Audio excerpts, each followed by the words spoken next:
Alors bonjour à tous, aujourd'hui on va faire un petit peu un point sur l'actualité et puis sur les marchés financiers.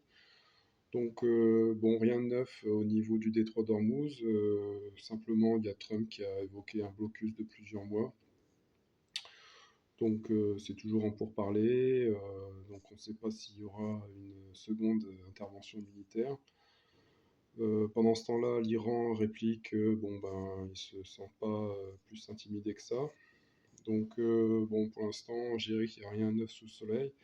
Si on regarde au niveau des marchés financiers, donc on va regarder les différents ratios qui nous intéressent. Donc, je vous rappelle sur le site digiacycles.com, vous avez donc différents ratios qui sont, en fait, on peut les sélectionner en haut là. Vous avez le Dow Jones sur le PIB, Dow Jones sur or, or sur pétrole, or sur argent, or sur PIB, PIB sur pétrole, dette sur PIB, et puis la synthèse qui va bien avec les différents scénarios qu'on peut étudier, voilà, classés par probabilité, quoi. 94%, 90%, etc. Alors là, ce qu'on va regarder, donc, c'est d'abord le ratio Dow Jones sur PIB. Donc là, en bleu, vous avez le Dow Jones représenté depuis 1900 jusqu'à aujourd'hui, 2026.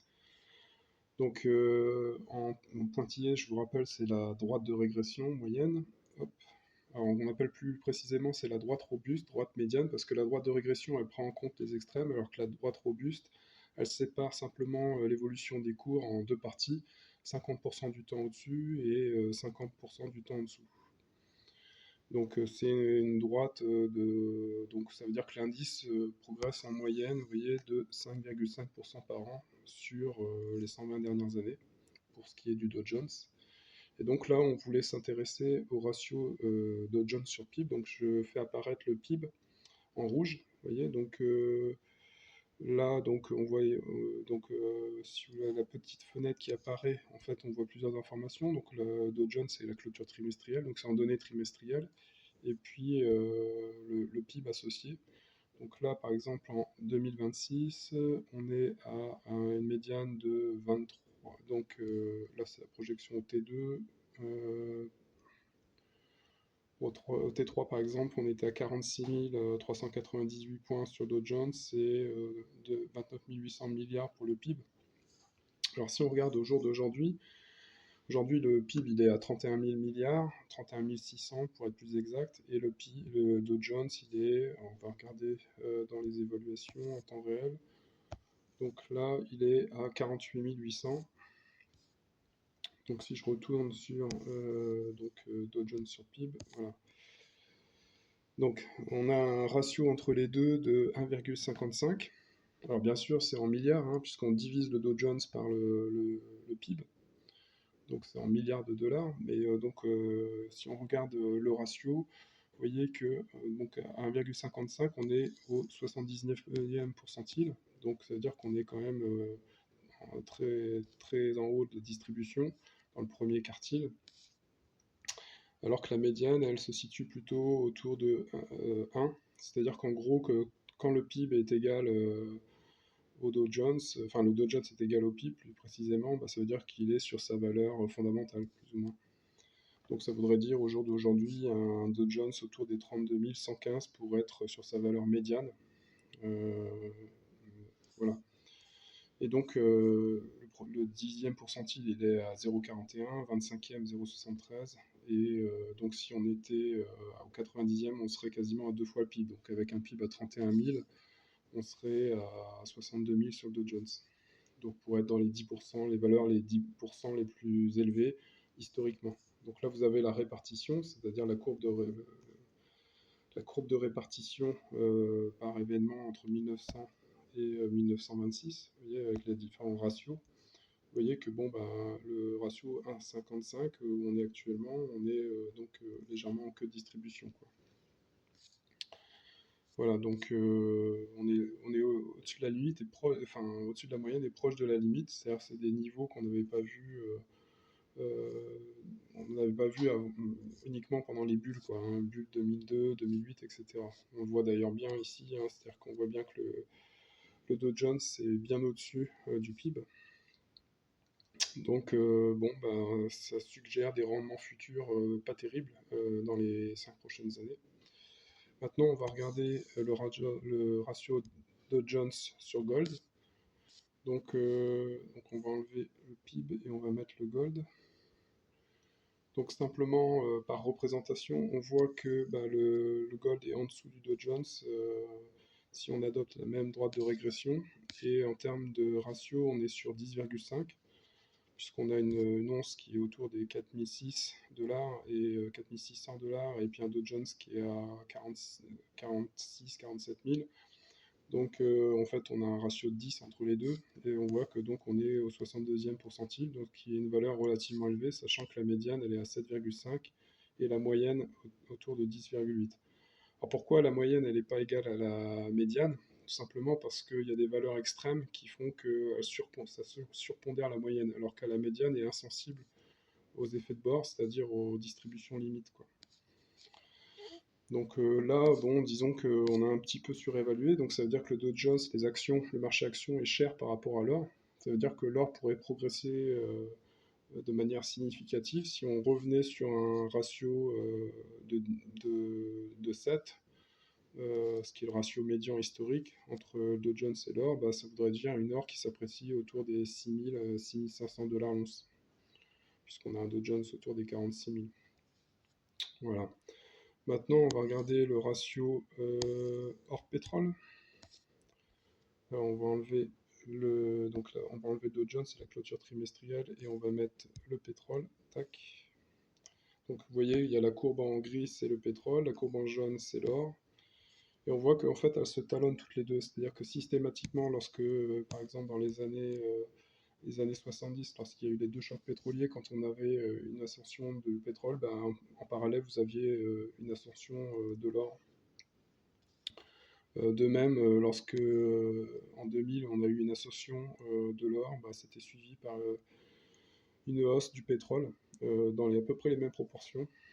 Voilà, donc aujourd'hui il y a une anomalie, on la voit clairement ici. Donc si vous voulez zoomer, tac, vous sélectionnez la fenêtre temporelle, par exemple on va prendre entre 2000 et 2046. Hop. Voilà, et si on veut afficher la grille, hop, on appuie sur grille, hop, et là on a le détail. Et du coup, vous voyez qu'effectivement, le pétrole, il est sous-évalué par rapport à l'or. Alors, si on regarde le ratio, il est de 44. C'est-à-dire, le ratio, c'est combien de barils on peut acheter avec une once d'or.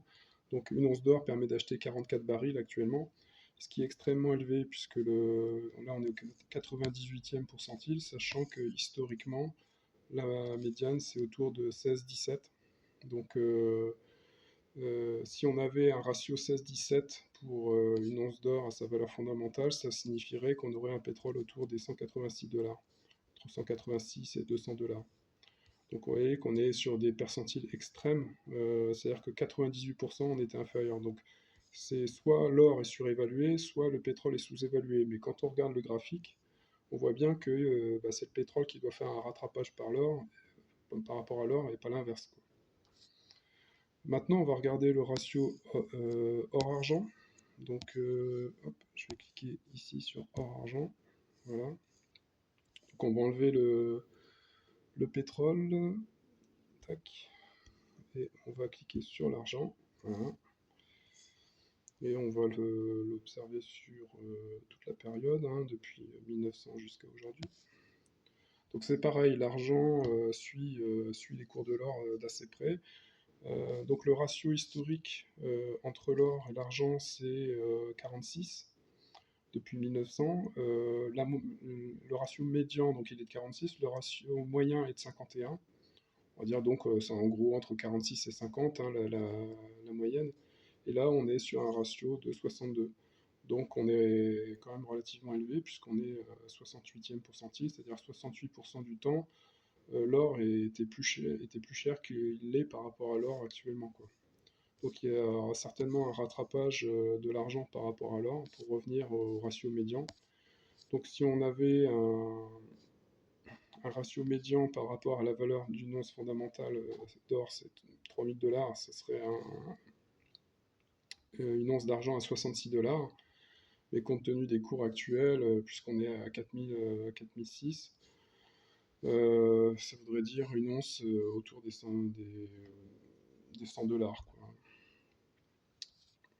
Voilà. Maintenant, si on regarde, alors, once d'argent, hein, je dis autour des 100 dollars. Maintenant, on va regarder or sur PIB. Donc, ce ratio-là, il est assez intéressant. Donc, on va enlever, j'enlève l'argent et je rajoute le PIB. Tac.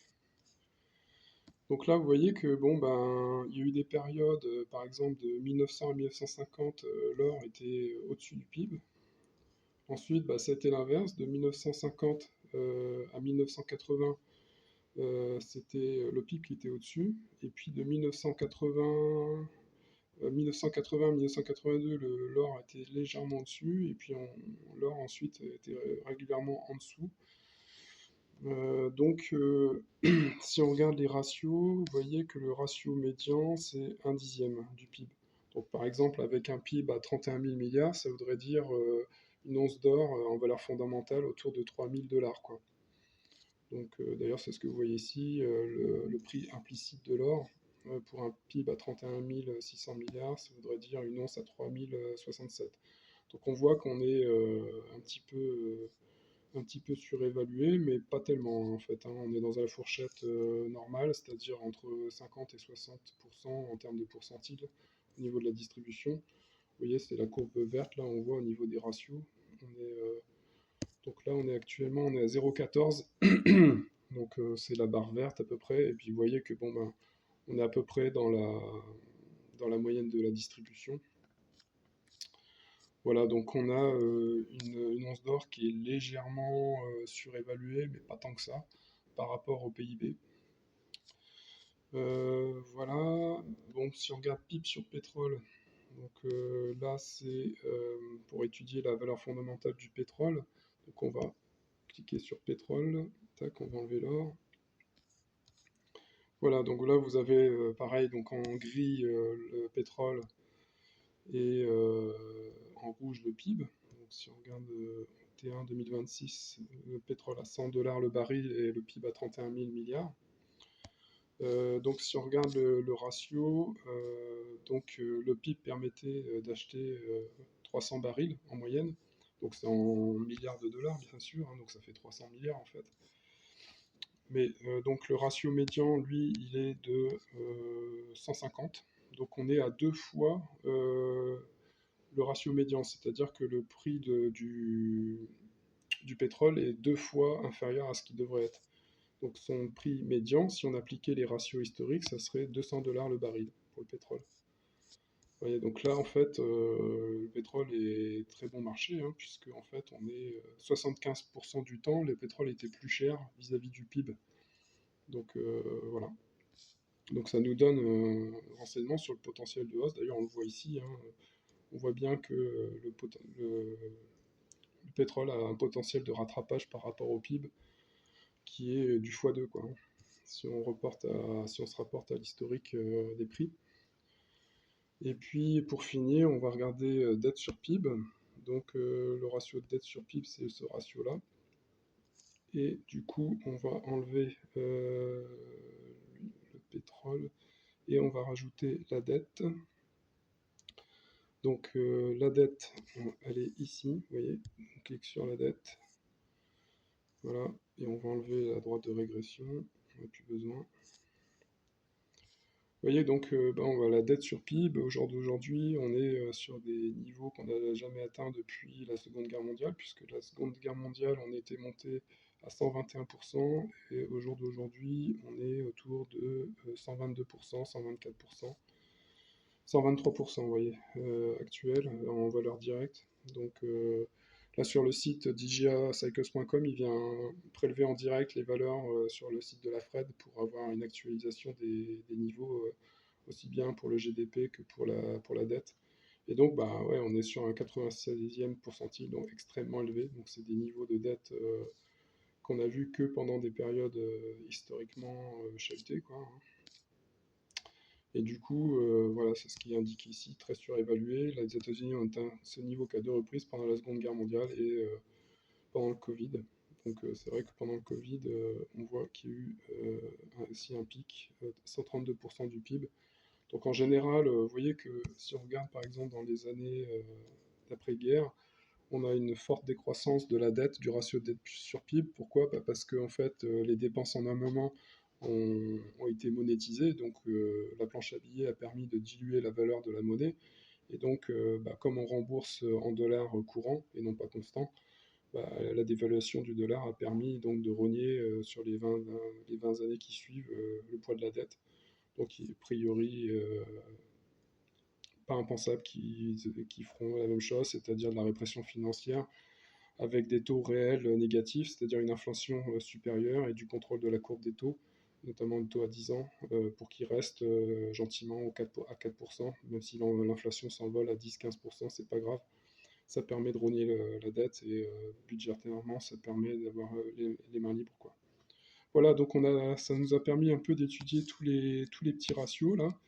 Donc je vous invite à aller sur le site et à vous abonner et à lâcher un like.